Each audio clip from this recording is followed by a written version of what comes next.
Ok, bonjour à toutes et tous. Donc on a la chance aujourd'hui d'avoir Michael Schwarzinger comme orateur. Michael est un médecin de santé publique qui a un parcours un peu différent, on va dire, donc je ne veux pas en parler. Hybride. Voilà. Mais en tout cas, il fait des travaux très intéressants à partir des bases. Actuellement, il a un travail et tout, hein, c'est sérieux quand même. Hein. Donc, il est président d'une société qui s'appelle Zen. Et il fait des travaux donc, à partir des bases du PMSI qui sont vraiment très importants pour la santé publique. Et c'est la raison pour laquelle, entre autres, nous l'avons invité. Merci. Merci Carole Dufouille, merci Geneviève Chêne de m'avoir invité aujourd'hui. Je ne vais pas passer trop de temps pour me présenter, mais de formation, je suis médecin de santé publique. J'ai essentiellement travaillé sur de l'épidémiologie classique et beaucoup d'économie de la santé assez tôt dans mon parcours, notamment à l'INSERM. Et il y a quelques années, effectivement, il y a 5 ans, bientôt 5 ans, j'ai monté cette société pour pouvoir travailler presque plus librement sur certains sujets, notamment sur l'exploitation des bases PMSI nationales. Donc PMSI, c'est, pour ceux qui sont trop jeunes, mais pour ceux qui sont un peu moins jeunes, quand j'avais travaillé dessus en 2004, au moment de sa mise en place à l'Institut Gustave Roussy, on disait PMSI, c'est petit machin sans importance. On va voir que 10 ans après, enfin pour les plus anciens, ça dira quelque chose. On voit que, avec l'obligation, quelque part, de codage de ce système qui couvre tous les hôpitaux en France, on obtient des informations nationales qui sont extrêmement importantes pour décrire de multiples phénomènes et pathologies. Et aujourd'hui, d'abord parce que c'est un peu mon sujet, mais moi je vais surtout vous parler de ce qu'on peut mesurer en termes de conséquences de l'alcoolisme dans le PMSI. Alors, je vais faire l'inverse, ça sera plus facile. Donc ça, brièvement, on va aborder quelques sujets. D'abord parce que l'alcoolisme, on en parle peu, donc je vais quand même résumer un petit peu quelques fondamentaux de l'alcoolisme. Et puis, quelques mots sur les bases PMSI nationales, ce que je vous disais, c'est leur intérêt majeur dans l'épidémiologie de mon point de vue. Leur application sur certains exemples dans le cas de l'alcoolisme, les conséquences de l'alcoolisme, et puis le modèle sur lequel on travaille, dont je vais vous présenter quelques résultats, qui est un modèle prédictif du parcours de vie des individus de plus de 50 ans qui sont en bonne santé, avec deux idées. C'est d'un côté le poids des facteurs de risque, notamment pour les hommes, et les conséquences de l'absence de facteurs de risque, notamment pour les femmes. Parce que l'alcool, je pense que tout le monde le sait, c'est d'abord et avant tout un problème d'homme. Donc, quand on travaille sur l'alcoolisme, en miroir, on donne des informations aux femmes. Donc les définitions, en fait, il y a deux définitions principales. Il y en a une qui est basée sur le diagnostic clinique, qui concerne essentiellement la personne dépendante à l'alcool, comme différentes drogues, avec différents critères. Les critères sont en général assez vite concordants, et on peut dire que, d'une façon générale, ça couvre des personnes, enfin, ça concerne des personnes qui ont une consommation très importante, habituellement plus de 6 verres par jour, pour les données qui sont recueillies. Et puis, comme de nombreux facteurs de risque qu'on mesure partout en médecine, l'alcoolisme peut être défini par une consommation excessive, qui est une définition statistique. Historiquement, elle a été définie dans les années 95 à partir de séries de cohortes qui étaient plus ou moins bonne qualité, qui montraient un gradient d'évolution en termes de risque de décès pour toute cause de décès qui était évolutif avec le nombre de verres consommés. Donc vous avez la définition à gauche, mais typiquement on parle en verres standards, qui sont des verres de bistrot, mais qui ont tous la même quantité d'alcool, qu'il s'agisse d'un demi, d'un verre de vin ou d'un autre type de digestif. Donc la définition statistique qui est retenue d'une consommation excessive, ça concerne pour les hommes une consommation supérieure à 4 verres ou plus, et pour les femmes, une consommation supérieure à 3 verres ou plus. Par jour, bien sûr. Merci. Alors, Donc pourquoi travailler sur l'alcoolisme? Parce que c'est vrai que c'est pas un sujet, notamment s'il y a des médecins parmi nous, c'est pas un sujet c'est assez ambivalent puisque c'est pas un sujet qui est très porteur en termes de publication. Je pourrais vous parler de mes déboires pendant ces dernières années. Et en revanche, à l'hôpital en particulier, c'est quand même un phénomène qu'on observe quand même très souvent. S'il y a des urgentistes parmi nous, je pense qu'il n'y a pas de difficulté à identifier la nature du problème. L'alcoolisme, c'est connu, c'est quasiment un phénomène qui est lié à la naissance de la clinique, qui est au début du 19e siècle. On ne peut pas, si on remet les choses dans leur contexte, à une époque où tout le monde buvait de façon excessive, on peut imaginer que des phénomènes comme la cirrhose n'auraient pas été décrits avant le XXe siècle, s'il n'y avait pas d'alcoolisme au XIXe. Ça concerne aussi des pathologies comme les maladies de la mémoire, pour ceux qui ont fait des études de médecine, notamment le syndrome de Korsakoff, qui a été décrit dès le XIXe siècle, et toute une série de pathologies qui concernent quasiment tous les organes chez l'être humain, donc le foie, le pancréas, le système nerveux de multiples façons, les maladies infectieuses par immunodépression, des cancers différents et un certain nombre de pathologies cardiovasculaires, notamment les maladies hypertensives.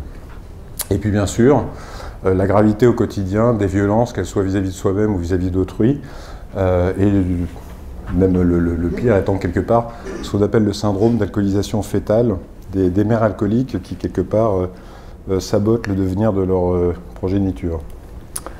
Alors en termes historiques, après le 19e, le 20e, il y a quelque chose qui est assez étonnant, c'est qu'assez tôt on a eu des expérimentations, notamment aux États-Unis, grandeur nature sur l'arrêt de l'alcool, donc la fameuse prohibition. Pour les fans d'Eliot Ness, donc c'est quand même des super épisodes. En termes de succès, ça a été quand même assez relatif, mais quand même une chute qu'on voit ici sur le nombre de décès attribués à la cirrhose, enfin notamment la cirrhose, à l'époque de la prohibition. Et puis j'ai mis sur la droite ce qui concernait la France. Alors, je ne suis pas exhaustif du tout sur les différentes mesures qui ont été prises de lutte contre l'alcoolisme, mais il y en a certaines que je trouve quand même assez drôles parce qu'elles racontent plutôt de notre passé. Par exemple, la circulaire cantine, donc pour les plus anciens parmi nous.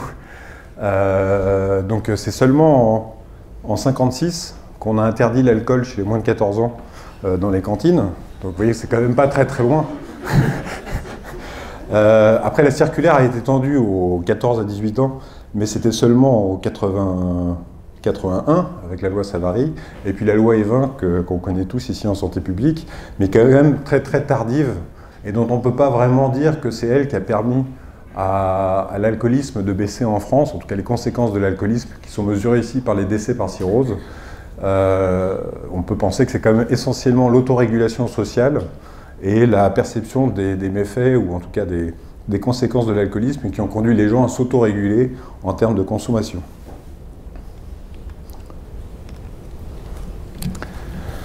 Alors, ce qui nous intéresse vraiment aujourd'hui, c'est au XXIe siècle, c'est finalement comment est-ce qu'on mesure l'alcoolisme et ses conséquences en épidémiologie.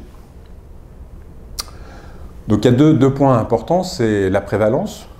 Alors la mesure, quelque part la seule mesure objective extrêmement agrégée, c'est la consommation d'alcool pur en moyenne par habitant, donc une donnée internationale, enfin qui permet surtout des comparaisons internationales, qui est fournie par l'OFDT et l'INSEE, donc c'est les ventes rapportées au nombre d'habitants de plus de 15 ans. Vous voyez que ça baisse depuis, là c'est une série de mesures de 2000 à 2016. On est passé de 13,92 litres d'alcool pur à 11,74. Alors je ne sais pas pour vous, l'alcool pur, moi ça ne me parle pas beaucoup parce que j'ai jamais vu personne boire de l'alcool à 100%. En revanche, ce qu'on peut faire de la même façon qu'on convertit les différents verres d'alcool en verres standards, on peut convertir ça en verres standards. Donc pour vous donner une idée de l'imprégnation de l'alcool en France, la conversion aujourd'hui en 2016 de 11,74 litres d'alcool pur par adulte, enfin de plus de 15 ans, c'est 2,5 verres en moyenne par jour. C'est ça le niveau de consommation en France, qui est sans doute bien au-delà de ce qu'on peut percevoir avec 11,74 litres d'alcool. Alors une chose est certaine, c'est que ça baisse. Ensuite, la deuxième chose, c'est en termes de conséquences, ce qu'on a vu tout à l'heure sur les risques de décès, dont on a assez rapidement identifié qu'ils n'étaient pas très fiables aux zones de risque de 1,3 pour les hommes et 1,5 pour les femmes qui consomment plus de 6 verres par jour, c'est qu'on a été obligé de construire de nombreux modèles.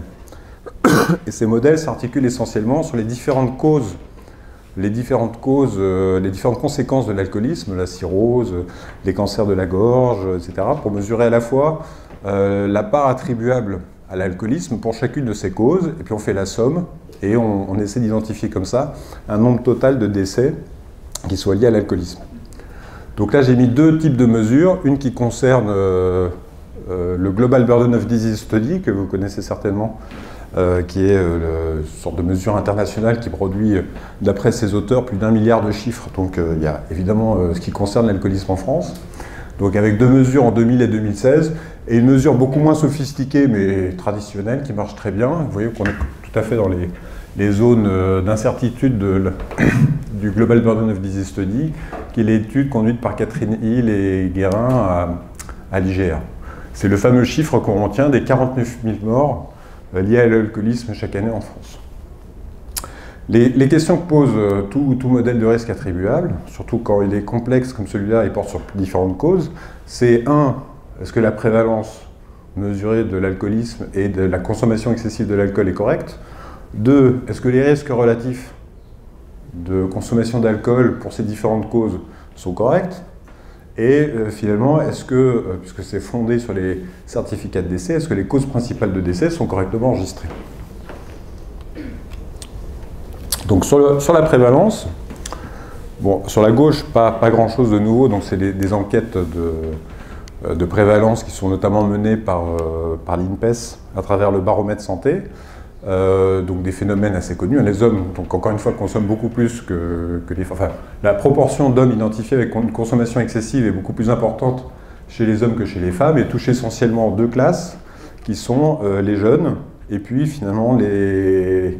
Je ne sais pas si c'est le passage à la retraite, mais les individus entre 65 et 74 ans. Et ce qui permet d'identifier quand même en volume environ 3,3 millions d'individus qui seraient avec une consommation excessive et 800 000 pour ce qui concerne les femmes. Chiffres qui sont, encore une fois, il ne faut pas oublier qu'on consomme 2,5 verres d'alcool en moyenne par jour en France, donc ce n'est pas tant que ça par rapport à ce qui pourrait être attendu. Une des difficultés principales de ces enquêtes, c'est qu'il est très difficile d'avoir des alcooliques au sens des alcoolodépendants qui participent à une enquête. Et on verra après une cohorte. En général, ça ne les intéresse pas de répondre au téléphone. Donc c'est quasiment inestimable de savoir quelle est la proportion d'individus alcoolodépendants dans une enquête. D'après des modèles qui se fondent sur la consommation par habitant, on estimerait qu'en France, environ 5,3% des hommes, c'est-à-dire 1,2 million d'individus, sont alcoolodépendants et 300 000 femmes. Alors deuxième point, les risques relatifs. Je pense qu'il a fait beaucoup de mal à l'alcoolisme et la perception de ses conséquences, c'est la fameuse courbe en J, le French paradoxe. Donc c'est French parce que c'est les Français qui ont à la fois découvert et l'ont mis en évidence, avec les cardiopathies ischémiques. C'est ce qu'on voit sur la gauche de la courbe. Finalement, c'est cette idée qu'avec une consommation modérée, on diminue le risque. Et puis, forcément, à un moment, on retrouve la courbe qui est connue depuis le 19e siècle, où finalement, les risques augmentent. Donc, on a pu montrer ça dans la cardiopathie ischémique, les AVC, enfin les accidents vasculaires cérébraux ischémiques, le diabète, avec des conséquences extrêmement importantes en termes de population. Vu la prévalence de ces pathologies, un petit effet protecteur sur un grand nombre d'individus, ça fait beaucoup de décès en moins quand on fait les calculs. Cependant, il y a quand même une littérature qui est de plus en plus importante, qui tend à montrer que de nombreux biais sont présents dans ces études et convergent en général vers une surestimation de cet effet protecteur de la consommation modérée. Troisième point, les certificats de décès. Alors, on est en France, donc on est toujours un peu chauvin. On a tendance à penser qu'on code très bien les certificats de décès, mais quand on fait des mesures objectives, ça c'est les équipes de l'OMS et Seattle, enfin, qui conduisent toujours le Global Burden of Disease Study, on voit qu'en termes de qualité de codage des certificats de décès, notamment ce qu'on appelle les codes poubelles, c'est-à-dire un individu qui est mort et qui est codé comme arrêt cardiaque. bon, chacun sait qu'à partir du moment où on est mort, le cœur s'arrête. C'est pas forcément le cœur qui s'est arrêté qui est responsable de la mort. Mais finalement, on a un classement en France de nos certificats de décès qui n'est pas forcément très bon, puisqu'on est classé 39e sur 133 pays. Donc, quel est l'intérêt des bases PMSI pour répondre à de nombreuses questions en épidémiologie? Bon, d'abord, on a une spécificité, c'est qu'on va beaucoup à l'hôpital en France. D'ailleurs, la ministre espère diminuer de 30% la fréquentation des hôpitaux. En termes épidémiologiques, c'est fantastique, puisque ça signifie qu'on a un taux d'observation de la population qui est extrêmement important. Donc il y a un certain nombre de courbes qui sont attendues, par exemple, chez les femmes enceintes qui accouchent à l'hôpital. On voit un premier pic chez les femmes sur la gauche, mais on voit quand même qu'assez rapidement, on se retrouve avec un taux de couverture de la population qui est très important et qui dépasse même 70% dès l'âge de 65 ans et 90% après 80 ans. Première chose, on observe beaucoup de personnes. Deuxième chose, on meurt beaucoup à l'hôpital. Bon, ça, c'est pas forcément une spécificité française, mais le taux de décès est environ de 61% pour les hommes à l'hôpital.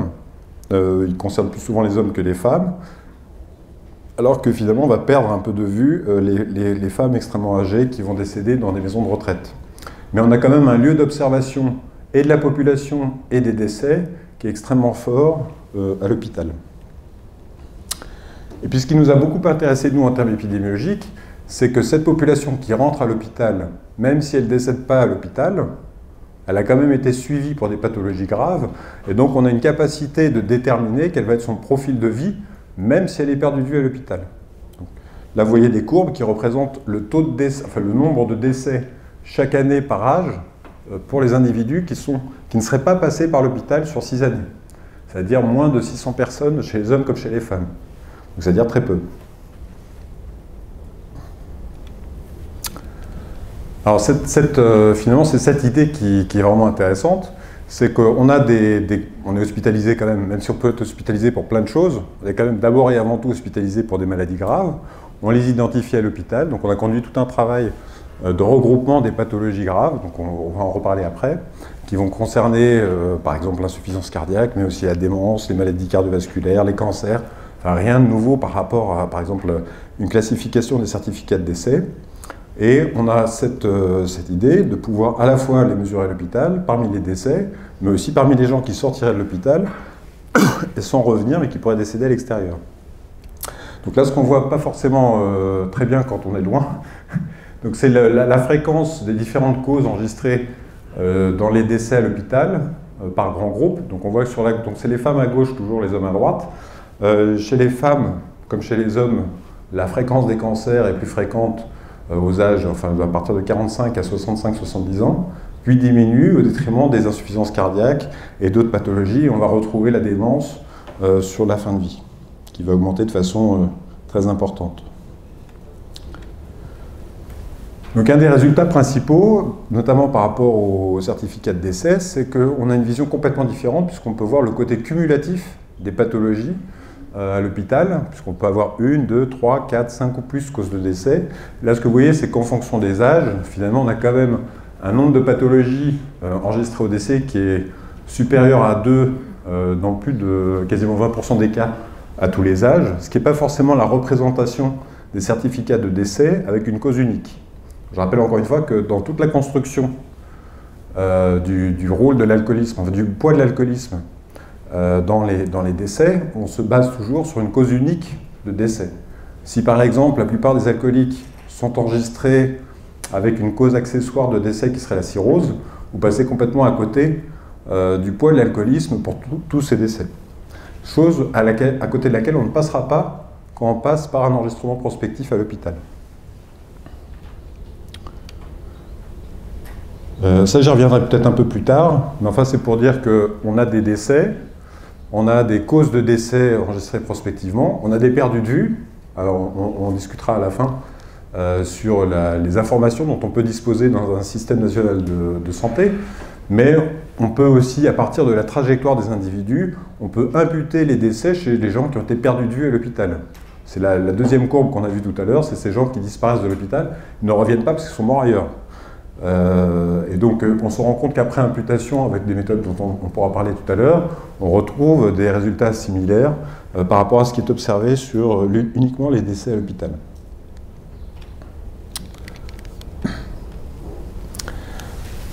Alors, donc si j'essaie de résumer un peu ce que pourrait être un intérêt a priori des bases PMSI par rapport à une cohorte classique. C'est un exercice difficile parce que tous ici vous avez mené ou participé des cohortes, donc mais essayons d'être positifs. Qu'est-ce que ça peut apporter, notamment du point de vue de la recherche sur l'alcoolisme? Donc en cohorte comme en enquête, les alcooliques, c'est-à-dire plus de 6 verres par jour pour résumer, ne participent pas. Donc l'observation des cas les plus extrêmes de consommation d'alcool sont extrêmement mal connus a priori dans une cohorte. Dans le PMSI, c'est l'inverse. Plus vous buvez, plus vous avez de chances d'aller aux urgences, d'être hospitalisé pour des pathologies graves, même d'être hospitalisé pour sevrage. Donc on observe a priori les individus qui ont une très forte consommation d'alcool. Deuxième point, c'est comment est-ce qu'on mesure l'alcool. Donc dans une enquête, on pose, donc c'est toujours déclaratif, c'est souvent peu reproductible, en tout cas d'une enquête à une autre. Là, dans un travail récent sur les cancers de la gorge, sur 20 cohortes qui ont pu travailler sur la consommation d'alcool et de tabac, sur leurs conséquences en termes de pronostic, il n'y a quasiment pas 2 enquêtes qui aient mesuré ou fait des regroupements similaires. Pour l'une, c'est de 2 verres à 3 verres, pour l'autre, c'est de 5 verres à 6 verres. Et puis, on peut se rajouter à ça que ce que nous, on appelle un verre standard en France, c'est 10 grammes d'alcool par verre, mais pour un Canadien, c'est 14 grammes par verre. Pour un Américain, c'est plutôt 14. Donc, vous êtes déjà dans une difficulté de comparaison qui est quasiment insoluble. Dans le PMSI, bon, au moins, c'est un diagnostic clinique qui vaut ce qu'il vaut, mais a priori, un médecin qui est face à un individu alcoolodépendant, à condition qu'il connaisse le code, pourra enregistrer ce phénomène. Il y a aussi un code pour la consommation excessive, mais on verra que c'est quasiment inexistant. Ça n'intéresse personne d'enregistrer la consommation excessive. Et puis on a aussi des codes pour des maladies dont on sait qu'elles sont directement, enfin que le médecin estime qu'elles sont directement attribuables à l'alcool. Donc il permet de repérer encore une troisième portion de la population soumise aux conséquences de l'alcool. Après, du côté du suivi, bon, l'alcoolique, pour peu qu'il soit rentré dans une cohorte, c'était déjà super qu'il rentre une fois, ça sera fantastique qu'il revienne 2 fois. Dans le PMSI, de toute façon, il revient. S'il ne revient pas, c'est quelque part, c'est qu'il est mort. Donc, on va pouvoir quand même faire un certain nombre de mesures qui sont sans doute plus performantes à partir de bases nationales, malgré leurs défauts, que dans une cohorte. Et puis, il y a autre chose qui est vraiment, et c'est un point qu'on discutera, parce que je pense que c'est vraiment un des points principaux de ces différentes études, c'est les phénomènes de cluster ou de classe latente. C'est que finalement, un alcoolique, quelles que soient les études, entre 50 et 70% des alcooliques fument. Donc, ça a 2 conséquences. Donc, du côté d'une cohorte, si je mesure mal l'alcool, mais que je mesure bien le tabac, parce qu'en général, on déclare facilement qu'on fume un demi-paquet ou un paquet par jour, socialement, c'est tout à fait acceptable. En revanche, dire qu'on fume 5 verres par jour, c'est déjà plus compliqué. Je vous rappelle qu'encore une fois, en France, c'est 2,5 verres par jour. Pardon. C'est le cluster. En revanche, du coup, la conséquence de cet écart différentiel d'enregistrement fait que vous allez avoir tendance, la description classique du facteur de confusion, à dire à propos du tabac des choses qui concernent l'alcool. Moi, typiquement, depuis que je travaille sur le sujet, enfin depuis assez longtemps sur l'hépatite C, on va revenir dessus, ça m'a toujours frappé qu'on dise que le tabac est un facteur de risque de cirrhose. Je soumets ça à votre sagacité parce que dans les résultats qu'on trouve en France, le tabac n'est pas associé à la cirrhose. Donc s'il est associé à la cirrhose, c'est sans doute qu'il y a un problème de facteur de confusion derrière.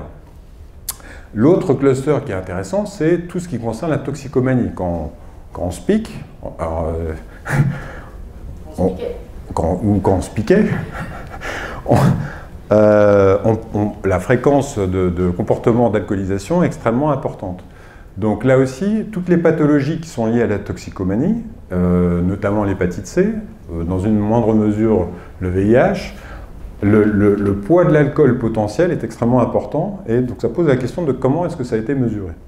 Dans le PMSI, ça va être un peu l'inverse. C'est-à-dire que l'alcool dépendant, on va bien le repérer. En revanche, le tabagisme, pas forcément.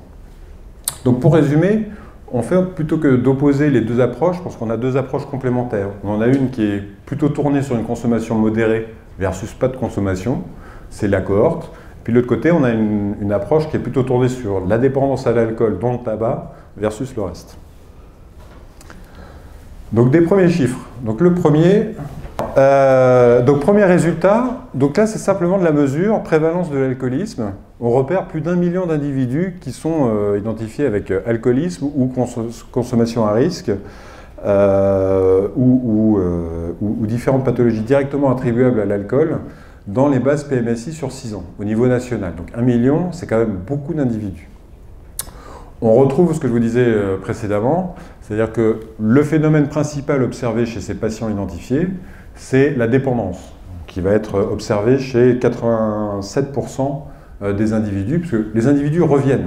Encore une fois, chez l'alcool, c'est 1 fois, 2 fois, 3 fois. Donc, une fois, peut-être, il a été codé cirrhose alcoolique. La deuxième fois, ça sera pour un sevrage. La troisième fois, ça sera pour cardiomyopathie alcoolique, qui est aussi un code. Vous voyez, ça se cumule, mais quelque part, grosso modo, la population qu'on observe, c'est des gens alcoolodépendants. Ce qui est assez intéressant, c'est que finalement, le sevrage n'est pas une préoccupation principale chez l'alcoolique, puisque seulement 20% des alcooliques ont été, sur 6 ans, identifiés avec une tentative de sevrage. Bon, c'est pas le sujet, enfin ça pourrait être le sujet ici, mais on montre très clairement que le sevrage est associé à des bénéfices en termes de diminution de la mortalité qui sont immédiats. Donc malheureusement, on voit déjà une première piste de prévention qui s'annonce. Après d'autres résultats, mais ça qui sont plus attendus, c'est d'une part le fait qu'il s'agit souvent de gens jeunes. Alors pour 2 raisons, c'est qu'on commence à boire très tôt, comme on commence à fumer tôt, et puis surtout quand on boit, on meurt tôt. Et la deuxième, c'est le tabagisme, donc là qui est retrouvé par exemple chez les alcooliques, chez 40% des individus.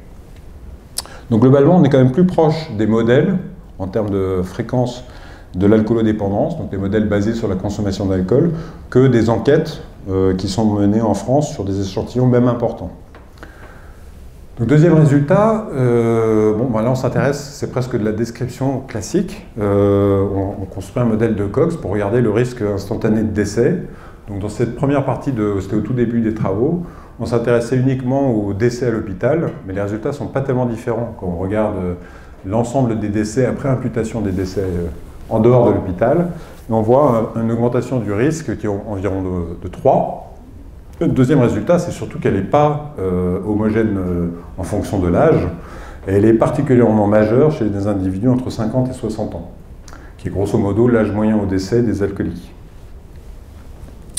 Donc un niveau de risque bien plus important que ce qui était décrit dans les années 80 à partir de cohortes qui ont été d'ailleurs beaucoup discutées depuis. Un autre résultat, c'est quand on s'intéresse aux décès à l'hôpital, enregistrés à l'hôpital, donc soit 1 million, enfin un certain nombre de millions. Donc avec cette fois-ci, c'est les hommes à gauche, puis les femmes à droite, c'est-à-dire qu'avec le temps, on fait dans la présentation des articles, au début, c'était classique les femmes à gauche, les hommes à droite, puis avec l'alcoolisme, finalement, on met les hommes à gauche et les femmes à droite, parce que c'est vrai que le problème le plus important, il est surtout à gauche. Mais bon, là, donc, dans cette représentation, le premier résultat, c'est la différence d'âge moyen au décès entre les alcooliques, hommes et femmes, enfin, chez les hommes et chez les femmes. On voit une diminution d'âge moyen de plus de 10 ans chez les hommes et plus de 14 ans chez les femmes. Deuxième résultat, c'est-à-dire que l'âge moyen au décès en valeur absolue, pour un alcoolique homme, c'est 65 ans, pour une femme, c'est 75 ans. Deuxième résultat, c'est ces causes connues qui peuvent être attribuées à l'alcoolisme, c'est leur fréquence d'enregistrement chez les alcooliques. C'est-à-dire que plus chez un homme, par exemple, one or more disease categories, l'alcoolique a plus de 90% des alcooliques décédés à l'hôpital ont une des causes attribuables à l'alcoolisme qui ont été enregistrées dans les années antérieures, enfin jusqu'au jour du décès. Mais ce qui est aussi intéressant, c'est que chez les non-alcooliques, 76% des gens ont aussi des causes potentiellement attribuables à l'alcoolisme. Donc c'est-à-dire que les conséquences de l'alcoolisme elles peuvent potentiellement impacter un échantillon plus large de la population que les seuls alcoolodépendants. Donc on a une augmentation des risques de décès qui est plutôt de 3. On a des causes de décès liées à l'alcoolisme qui sont extrêmement fréquentes. Et comme on est en base nationale, avec des causes de maladies qui nécessitent d'être hospitalisées, on peut s'intéresser, enfin pour la plupart, on peut s'intéresser à de l'incidence, de mesures d'incidence. Donc dans les premiers travaux, mais là je ne vais pas tout présenter, pareil, la première incidence qui nous intéressait, c'était historiquement la cirrhose. Et la deuxième, c'était les maladies de la mémoire. Donc la cirrhose, bon ben là je ne sais pas si vous voyez bien le hazard ratio en ordonnée. Donc ça veut dire que chez un individu de 50 ans, le hazard ratio de rentrée en cirrhose est de 22. Donc, bon, en gros, la cirrhose, c'est un problème d'alcool. De l'autre côté, ce qui était vraiment beaucoup plus frappant, ça c'était plutôt un résultat attendu, de l'autre côté, ce qui était plutôt à droite, ce qui était plutôt surprenant, c'était l'association entre l'alcoolisme et la démence. On va revenir dessus, mais il y a donc, on sait qu'il y a une association qui est quasi historique, notamment qui a été décrite par Korsakoff, mais ce qui est aussi intéressant, c'est que l'alcoolisme est lié à de très nombreux facteurs de risque décrits pour la démence. On pense au diabète, à l'hypertension, on pense aux AVC, on pense... alors l'insuffisance rénale, ce n'est pas décrit, mais ça passe par le diabète, mais ça existe aussi. On peut penser à la dépression, on peut penser à la déprivation sociale. En gros, quand on fait la liste des facteurs de risque plus ou moins reconnus de démence, l'alcoolisme est associé quasiment à tous. Donc, ce n'est pas complètement surprenant. Ce qui est en revanche très surprenant, c'est la force de l'association chez les individus jeunes. Parce que là, le hazard ratio à 35 ans est à 30. Donc, première étude pour faire un peu la démonstration de l'apport des bases PMSI, notamment avec la logique comparative complémentaire entre une cohorte, enfin des cohortes, et des études basées sur le PMSI. On va s'intéresser au cluster toxicomanie et alcool, dans le pronostic de l'hépatite C. Donc, hépatite C, pour résumer, à part les personnes qui ont été infectées par la transfusion sanguine, mais le scandale du sang contaminé aujourd'hui concerne des personnes qui sont extrêmement âgées, c'est-à-dire essentiellement aujourd'hui des femmes qui ont plus de 80-85 ans. Le gros de la population concernée par l'hépatite C chronique en France sont des personnes qui ont eu au moins une expérience toxicomane. Donc c'est rarement déclaré, enfin c'est 50% des gens qui en déclarent une, mais ça ne couvre pas 100%, mais c'est quand même le seul mode de transmission qu'on peut attendre. De l'autre côté, toxicomanie, fréquence d'association des conduites addictives, donc plus de 20% des gens sont en général enregistrés avec des conduites addictives, notamment concernant l'alcool. Donc c'est ce qu'on voit dans la base. Là, on s'intéressait on repère 100 000 individus environ qui sont identifiés avec une hépatite C chronique avant 65 ans, parce que ce qui nous intéressait, c'est les conséquences graves. Hein, ce n'est pas la personne qui a 85 ans, c'est plutôt le jeune. Alors le jeune qui a une hépatite C chronique, vous voyez, c'est souvent un homme, donc ça rappelle quand même la toxicomanie et l'alcoolisme. Et vous voyez que la fréquence d'enregistrement de l'alcoolisme, donc en rouge, dans l'histogramme, dans la pyramide d'âge, est quand même très conséquente. Au total, 25% des individus. Deuxième partie de l'étude, on s'intéresse à quelle est finalement l'association de cet enregistrement d'alcoolisme sur les différentes conséquences qui sont attribuées à l'hépatite C. Parce qu'on dit hépatite C chronique, c'est grave, parce qu'on va mourir d'une cirrhose décompensée, parce qu'on doit avoir une greffe hépatique, enfin c'est pour éviter la cirrhose décompensée mortelle, ou cancer du foie. Donc dans un calcul très classique et qui est ajusté sur la totalité des facteurs de risque connus, c'est-à-dire la co-infection hépatite B, la co-infection VIH, le syndrome métabolique, d'autres causes primaires de cirrhose, qui sont quand même très rares, et le fait d'avoir déjà été transplanté, voilà, que la cause principale, enfin, quelque part la part attribuable de l'alcoolisme dans les conséquences graves de l'hépatite C, ça tourne autour de 70%. C'est-à-dire dans la notion de cause attribuable, c'est-à-dire que si l'alcoolisme n'existait pas, chez des individus de moins de 65 ans qui ont une hépatite C, ces conséquences n'existeraient pas. On reparlera des conséquences financières. Alors, on peut remarquer aussi dans cette étude que quand on contrôle sur le tabac, il n'y a pas d'association entre le tabac et l'évolution vers des complications de cirrhose. Alors, deuxième étude, donc c'était l'association alcoolisme-démence. Donc finalement, là, je pense que pour les différentes études à venir, on va toujours faire la même chose, une pyramide des âges, et puis des facteurs des associations de risque.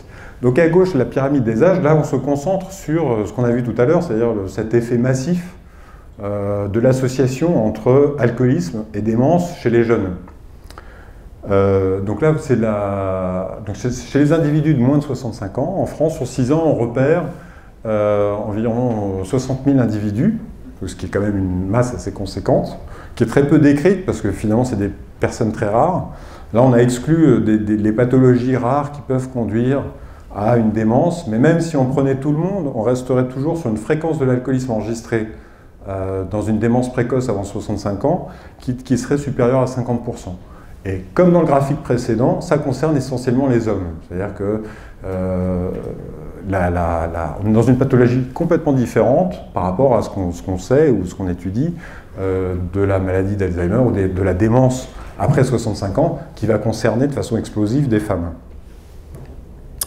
Donc là, deuxième partie de l'étude, on s'intéresse à l'association. Alors tout n'est pas mis, mais la figure permet de résumer un peu le poids de l'alcoolisme, finalement, en termes d'association, avec une démence précoce, enfin avec la démence en général, et la force d'association qui est mesurée par le hazard ratio, comparative à différents facteurs de risque qui pourraient être évités. Donc le fumeur, donc là à droite, vous avez la référence, notamment de la commission du Lancet, pour dire la force d'association entre le tabagisme et la survenue de démence. Donc vous voyez univarié, donc première colonne c'est univarié, deuxième colonne c'est multivarié sur 35 paramètres, et troisième colonne c'est le classique méta-analyse version Lancet. Et donc le fumeur, donc, univarié ça colle à peu près, mais on voit que multivarié on est un peu en dessous de ce qui est estimé dans les méta-analyses, mais supérieur à 1. Obésité, un des résultats, bon, on ne peut pas parler de tous les résultats, mais pas d'association indépendante à la démence. L'hypertension qui est retrouvée à peu près au même niveau que ce qui est dans les méta-analyses. Le diabète, qui est aussi évidemment un effort de prévention dans tous les sens du terme. Moins d'éducation, la dépression et puis la surdité. Bon, ça, je ne suis pas vraiment spécialiste. Hein? Et surtout, le résultat spectaculaire, c'est quand même la force d'association de l'alcoolisme. Ce qu'il faut savoir, c'est que l'alcoolisme n'est pas pris en considération dans les politiques de santé publique comme un élément qui peut être prévenu et dans la prévention de la démence. Donc, non, pas dans la commission de Lancet, oui, c'est ça. C'est pour ça qu'ils ont pris le... Enfin, j'espère. Ça le sera dans la prochaine. Ce qui est intéressant aussi, c'est que dans ces deux articles, à chaque fois, le PMSI, la difficulté, c'est que vous n'avez pas construit le questionnaire de la cohorte, donc vous ne maîtrisez pas vraiment ce qui se passe. Donc vous avez besoin de vous donner un peu plus de confiance sur ce que vous mesurez. Notamment, est-ce que c'était bien une démence? Est-ce que le médecin a bien enregistré que c'était une maladie d'Alzheimer ou quel type de démence c'était? Et donc, on a conduit de très nombreuses ce qu'on appelle des analyses de sensibilité, qui sont toutes convergentes. C'est-à-dire que ça soit dans l'hépatite C, ou que ça soit dans l'hépatite C, c'était est-ce qu'on prend le décès à l'hôpital ou tous les décès. Là, c'était est-ce qu'on prend, quelle est la définition du cas de démence, même quand on s'intéresse à l'Alzheimer uniquement, qui a été bien circonstancié, ou différents stades d'évolution de la démence je ne sais pas comment on dit, mal cognitive impairment, mais ou en démence sévère, ou différentes cohortes d'âge, on retrouve systématiquement les mêmes résultats. L'amplitude peut varier, mais l'alcool est toujours le premier facteur de risque. Donc là c'était pour se faire plaisir, c'est pas publié, mais je vous ai dit hépatite C, donc hépatite C démence, il y a beaucoup de publications qui laisseraient penser que l'hépatite C en tant que telle est un facteur de risque de démence, notamment avec un déclin cognitif ou de la neuroimagerie, ou je ne sais pas quel autre truc. Donc on a vu, cas numéro 1, l'hépatite C, c'est quand même pas très clair en quoi c'est contributif, enfin ça l'est, mais en tant que tel, de façon indépendante à la destinée du foie chez les patients qui ont une hépatite C. Cas numéro 2, l'alcool est quand même très important chez les jeunes comme facteur de risque de démence. Donc quand on met les deux ensemble, est-ce que ce ne sera pas juste l'alcool? Bon ben voilà, vous avez la démonstration. Donc ici, on reprend exactement le même modèle que celui de l'article précédent, avec l'alcoolisme. Bon, là, on a rajouté la consommation de drogue, la toxicomanie, l'hépatite C, et puis 2 stades d'évolution du foie, enfin de la gravité de la cirrhose. Et on voit bien que, pris de façon univariée chez les hommes, 8 millions d'hommes, effectivement, j'ai une association significative de l'hépatite C avec la démence. En revanche, dès que j'ajuste notamment sur l'alcoolisme, la toxicomanie, qui est associée de façon indépendante à la démence, et sur le stade d'évolution du foie, il n'y a pas d'association entre l'hépatite C et la démence. Donc, on a fait ces différents travaux, et puis l'idée a émergé progressivement de construire une sorte de modèle à partir de ces bases nationales. Ce qui nous intéressait, c'est ce que j'ai dit en introduction, c'est finalement de voir le poids de 3 facteurs de risque principaux. Bon, il y en a beaucoup d'autres, mais il faut savoir être raisonnable, entre l'alcoolisme, le tabagisme et, enfin pas le surpoids, mais plutôt l'obésité en France, notamment chez les hommes, chez les femmes, dans différentes régions, et quelque part de commencer à avancer vers un modèle prédictif de risque, qui seraient des risques de survenue de maladie, des risques de calcul d'espérance de vie, et des risques de dépendance selon son profil. Donc c'est ce qu'on a, je vais vous présenter quelques résultats. Le rationnel de ce modèle, c'est des choses dont on parle assez peu en France, dans un esprit très égalitaire. Donc l'espérance de vie, on sait qu'elle est différente chez les hommes et les femmes, mais on ne dit pas trop, enfin en tout cas on ne parle quasiment pas, du fait qu'elle est extrêmement différente d'un département à l'autre. Donc ici vous avez l'exemple des 2 extrêmes en France, et de l'évolution de l'espérance de vie entre le Pas-de-Calais et Paris. Vous voyez que la première conclusion, enfin là c'est pas nous, hein, ça c'est l'INSEE, première conclusion, c'est que finalement l'espérance de vie des hommes qui résident à Paris se rapproche rapidement, d'ici 10 ans, va dépasser celle des femmes qui vivent en Picardie. On n'en parle pas souvent. Deuxième résultat, c'est que, enfin, objectivement, l'homme qui réside en Picardie, il a une espérance de vie qui est quasiment celle du Parisien en 1990. Il a 25 ans de retard quand même. Donc c'est quand même des différences assez majeures d'un point de vue épidémiologique. Donc c'est, du point de vue après de la lorgnette, soit on va s'intéresser à l'influence de la catégorie socio-professionnelle, est-ce que c'est le chômage, est-ce que c'est le taux d'ouvriers non spécialisés, le niveau d'éducation. Du côté santé publique, on pourrait quand même s'intéresser sur des facteurs de risque qui sont modifiables, notamment l'alcool, le tabac et l'obésité, qui sont tous sur lesquels on peut avoir une action et modifier le cours des choses. Mais on imagine qu'il y a quand même un potentiel à travailler sur la dimension territoriale qui est extrêmement important pour déterminer un peu les profils de vie des gens. Donc on a construit un modèle qui est... bon, je ne vais pas rentrer trop dans les détails techniques, mais qui en gros est une série de modèles.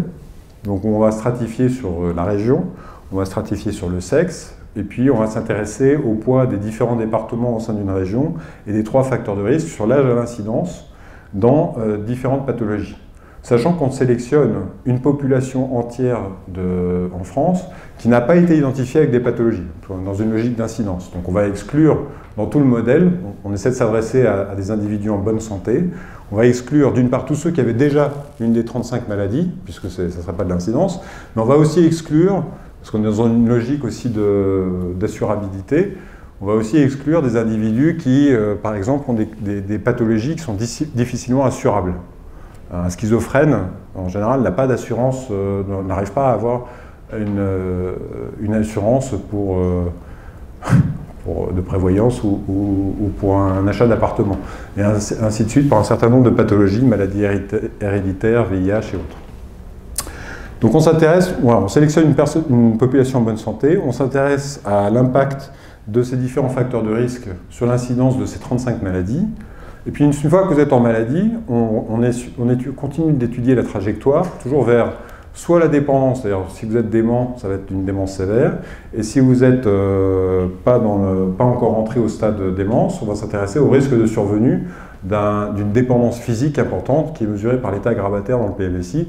Tout ça à risque de concurrence, enfin avec un risque concurrent de décès. Alors je vais vous montrer quelques résultats donc, pour la Gironde, et puis après on fera quelques mots de conclusion. Alors, il y a 35 maladies, donc je ne vais pas faire les 35 graphiques, mais le premier, peut-être le principal, c'est finalement l'incidence d'entrée. Donc j'ai les femmes à gauche, on est revenu à une version traditionnelle, donc les femmes à gauche, les hommes à droite. Il y a on a quatre profils qui sont identifiés ici. Enfin, on a plus que ça d'ailleurs, c'est l'âge auquel l'individu se pose la question. Donc une personne en bonne santé qui a 50, 60, 70 ans, pour faire simple et représenter graphiquement.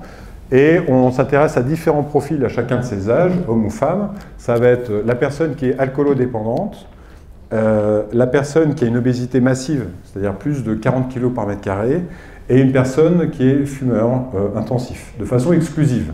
Ce qui nous intéresse, là, je ne vais pas présenter les combinaisons, mais là, ce qui nous intéresse, c'est vraiment l'effet propre de chaque variable mesurée de façon indépendante. Et on regarde, là, l'incidence dans toute pathologie, dans les 35 pathologies, en fonction du profil. Donc la première chose qui saute aux yeux, bon, ça c'est pas non plus, c'est une chose attendue, c'est que l'alcoolique, il a tendance à rentrer en pathologie plus vite que les autres. Mais finalement, les écarts ne sont pas très importants avec les autres facteurs de risque, mais ils ne vont pas rentrer, c'est la suite de l'histoire, ils ne vont pas du tout rentrer à l'hôpital pour les mêmes raisons. Forcément, à un moment, tout le monde, donc là le risque compétitif c'est le décès, tout le monde rentre à l'hôpital. Plus on avance en âge, vous étiez parti à 50 ans, ça vous dit par exemple qu'à 60 ans, pour un alcoolique, vous avez 50% de risque de rentrer à l'hôpital. Alors que quand vous en avez 90, tout le monde est rentré à l'hôpital. Donc première étude de cas, c'est la cirrhose, qui est notre étude de cas principale pour l'alcoolisme, dont on voit ici que la probabilité, enfin l'incidence en cirrhose, donc chez un individu, là, donc si je prends la femme à droite, donc de 50 ans, l'incidence en cirrhose à 80 ans, pour celles qui auraient survécu jusqu'à 80 ans, c'est d'environ 50%. Ce qui est intéressant, c'est qu'on voit que chez l'homme, pour le même cas de figure à 50 ans, l'incidence est moins importante, ce qui est complètement cohérent avec la littérature, c'est-à-dire que le foie, le foie métabolise moins bien l'alcool chez les femmes, ce qui fait qu'elles sont régulièrement plus à risque que les hommes. L'autre résultat intéressant et complètement cohérent avec ce qu'on a vu précédemment, c'est que les deux autres facteurs de risque en tant que tels sont quasi inexistants sur le risque de cirrhose. Le tabagisme est quasi superposé à la référence, alors que l'obésité, on voit un surrisque qui émerge surtout aux âges élevés chez la femme, mais qui est très faible en comparaison. Donc toujours dans l'esprit validation, l'infarctus du myocarde, donc on est en Gironde, je ne sais plus si j'ai précisé, mais on est dans les profils Gironde. Donc l'infarctus, on va trouver l'association entre le tabac et le risque d'infarctus. Donc ça dit, encore une fois, qu'une personne de 50 ans qui est fumeur, à 80, aurait un risque, pardon, ça c'est une femme, aurait un risque d'environ 10% de faire un infarctus du myocarde, alors que chez l'homme, on serait plutôt à 80, un risque de 20% ou plus. Donc là, c'est plus pour vous donner une idée des différents risques. L'insuffisance cardiaque, on va retrouver le poids de l'obésité, d'une part, qui est extrêmement, enfin l'obésité massive ici, ensuite du tabac, mais aussi celui de l'alcool, qui est connu depuis très longtemps. Sur les troubles du rythme, notamment fibrillation auriculaire, on va retrouver l'obésité, le tabac et l'alcool. Donc je les donne dans l'ordre d'arrivée par âge à l'incidence. Dans l'insuffisance rénale, on va trouver obésité, alcool et ou tabac. Tout cancer, tabac et ensuite alcool et ensuite obésité qui ne peut pas être distingué réellement de la référence, enfin, de quelqu'un qui n'aurait aucun des trois facteurs de risque. Évidemment, tout cancer, ça ne veut pas dire grand-chose. Il y a des cancers graves et d'autres qui sont moins graves. Donc par exemple, pour le sein, on ne retrouve pas, enfin c'est intéressant pour nous, enfin ça fera l'objet d'une publication, on ne retrouve pas du tout d'association entre la consommation d'alcool et le risque de sein. J'ai tendance à associer l'alcool à tout, vous l'aurez compris, mais là vraiment pour le sein, pour rien faire. Les cancers de la gorge, ça, qui sont par définition liés à l'alcoolisme et au tabac, on retrouve ces deux facteurs de risque. Les cancers du fumeur qui sont regroupés ici, qui représentent, je ne sais pas ce que c'est que le 2012, mais qui inclut essentiellement le poumon et dans une moindre mesure la vessie, on va retrouver le tabac, les cancers de mauvais pronostic, et c'est ça qui est intéressant, c'est-à-dire qu'on est obligé de faire des classifications hein, pour des raisons de puissance de calcul. On a regroupé dans un lot restant ce qui était vraiment de très mauvais pronostic, le foie, le pancréas, la tumeur du cerveau. Là, sachant qu'il y a eu un gros travail de préparation des données sur les métastases, c'est-à-dire qu'on parle vraiment de tumeurs primitives, bon, bah là, c'est l'alcool qui est champion. Donc vous voyez qu'on cumule des choses qui sont complètement différentes selon les facteurs de risque dont on parle. Et puis, bon, si on change de domaine, c'est aussi pour voir que toutes les spécialités sont concernées. Donc l'accident vasculaire cérébral, qu'il soit ischémique ou hémorragique, on retrouve alcool, puis tabac, puis référence et obésité en dessous. Parkinson, on n'a pas d'a priori, bon, ben, on voit qu'il n'y a pas vraiment de raison d'avoir d'a priori. Là, on est en Gironde, alors. C'est pas la peine de commenter, mais c'est vrai que chez les hommes, on voit un petit surplus de risque lié à l'alcool. Peut-être que c'est les pesticides, mais je préfère pas m'avancer. Bon, et ça, on en a déjà parlé, c'est la maladie d'Alzheimer et apparentée. Donc ça, c'est le nom noble pour parler de démence, hein, parce que chez un alcoolique, on ne parle pas de maladie d'Alzheimer. Enfin, on ne sait pas trop de quoi on parle pour la démence, mais en tout cas, c'est quand même beaucoup plus fréquent que pour les autres. Ce qui est intéressant, c'est de voir aussi que pour fumeurs et obésité, les risques sont moins importants, mais ça, c'est ce qui était déjà dans la publication. Et puis après, on a aussi des complications, c'est-à-dire qu'on a mélangé dans ces 35 causes de décès des choses qui sont des insuffisances d'organes, des cancers, mais aussi des complications qui vont arriver, qui sont finalement aussi intéressantes en termes de santé publique. Septicémie et résistance aux antibiotiques, et puis après la diapo d'après, vous voyez qui concerne l'alcool. Transfusion sanguine, par exemple. Est-ce que vous connaissez votre probabilité de recevoir une transfusion sanguine en fonction de l'âge? Et finalement, quelque part, j'espère qu'on créera un incitatif à ce que les gens donnent leur sang, puisque c'est pas anodin, la fréquence avec laquelle tout individu peut recevoir une transfusion sanguine. Donc en guise de conclusion, bon, bah, je crois que vraiment le point principal en France, c'est qu'on ne fait pas de lutte contre l'alcoolisme. Donc c'est un coup de chance. Là, le comité interministériel pour la santé vient de sortir ses nouvelles recommandations pour lutter, enfin pour favoriser et développer la prévention en France. On voit que pour l'alcoolisme, la seule mesure qui soit évoquée, c'est que les femmes enceintes ne doivent pas fumer pour éviter... doivent pas fumer non plus, mais elles ne doivent pas boire pour éviter 700 à 1000 cas de syndrome d'alcoolisation fétale, qui sont évidemment dramatiques. Mais je pense qu'on comprend à peu près qu'on est complètement à côté du problème en termes de santé publique. C'est-à-dire qu'on est à 2,5 verres par jour, en moyenne. C'est-à-dire que si en plus on prend en compte le fait que les femmes boivent en moyenne moins que les hommes, pour les hommes on est quand même franchement au-dessus des 3, on identifie sans trop d'efforts plus d'1 million d'individus à l'hôpital avec un alcoolisme qui se rapproche plus de l'alcoolodépendance que d'une consommation modérée, soyons clairs. Ils ont un taux de décès, enfin un risque de décès qui est environ de 3, donc ce qui est quand même majeur en épidémiologie, hein, parce que souvent déjà quand on est à 1,5, on est tout excité dans les labos, alors là on est quand même à 3. Et puis, bon là ça n'a pas été mesuré, mais les bases PMSI, je le rappelle, sont des bases de facturation. Donc l'étape d'après pour nous, ça sera de mesurer le coût total attribuable à la non prise en charge de l'alcoolisme en France, qui va être, à mon avis, on va dépasser, mais tout ce qui n'a jamais été mesuré, sans trop d'efforts.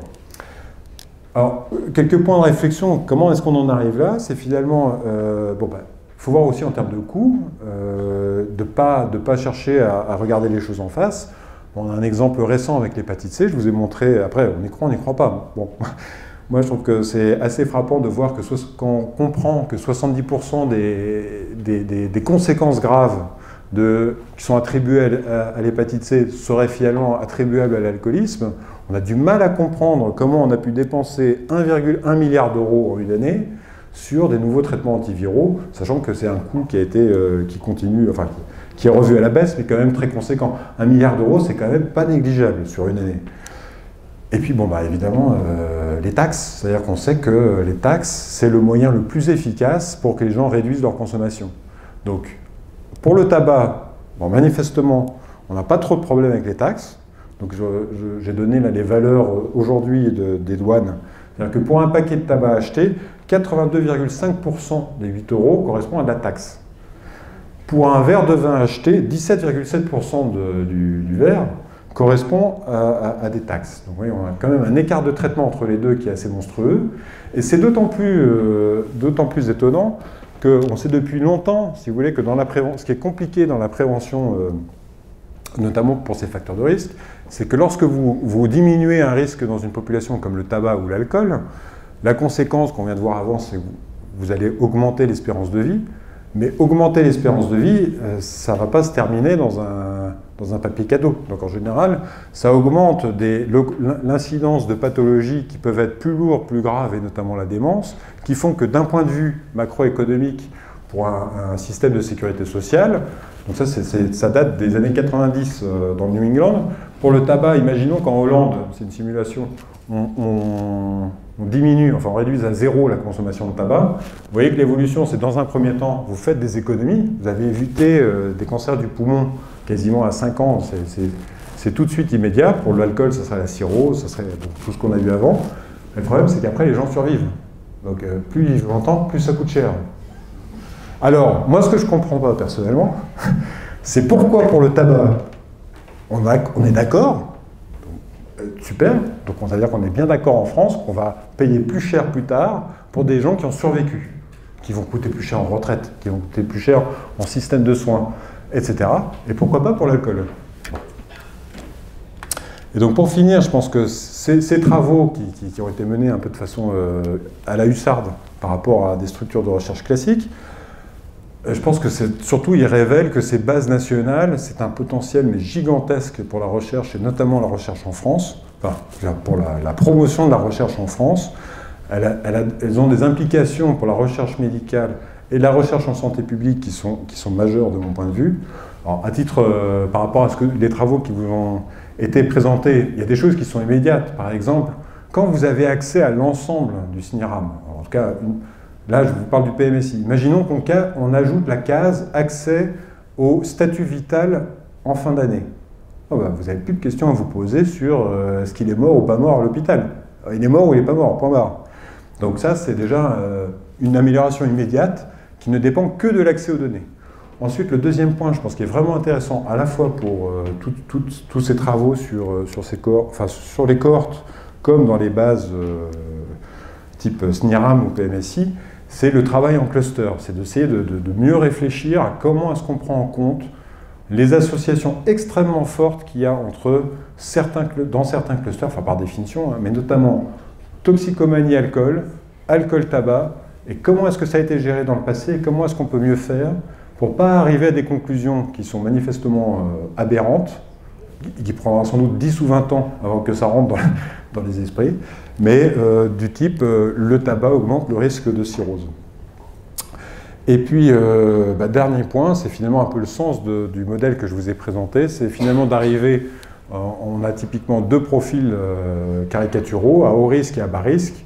Pour un homme, la question, c'est vraiment de la santé publique, quoi. C'est comment donner une information qui l'aide, lui ou sans doute sa femme, à réduire une consommation à très haut risque, notamment en donnant des informations sur les conséquences en termes de maladie, les conséquences en termes de dépendance, les conséquences en termes de décès. Et puis de l'autre côté, c'est notamment plutôt pour les femmes, des profils à très bas risque, très fréquents, qui n'ont rien, peut-être juste un peu de pollution, et qui ont une espérance de vie de facto qui est extrêmement élevée, et qui, c'est un peu paradoxal, mais d'ici 20 ou 30 ans ça aura peut-être changé, mais qui aujourd'hui en tout cas sont à risque extrêmement élevé de dégénérescence des tissus, enfin de démence.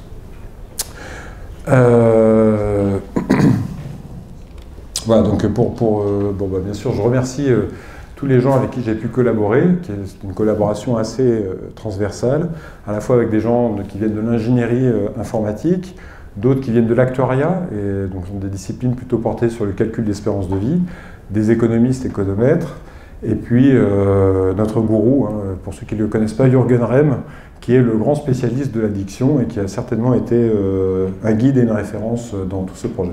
Alors, merci de votre attention.